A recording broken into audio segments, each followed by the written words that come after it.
Hi guys, welcome back to our channel Finance for Beginners. Today in this video I'm going to show you how to add FXPRO account in your MetaTrader 4. To do so, follow some simple steps with me.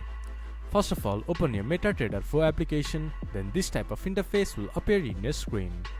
From here, go to the top left corner. Click on Files, then this type of drop-down menu will appear in your screen. There you can see Open an Account option. Click on it. Then choose MetaCodes Limited and press Next. Here, click to connect with existing trade account. Then enter your login credentials of FXPRO.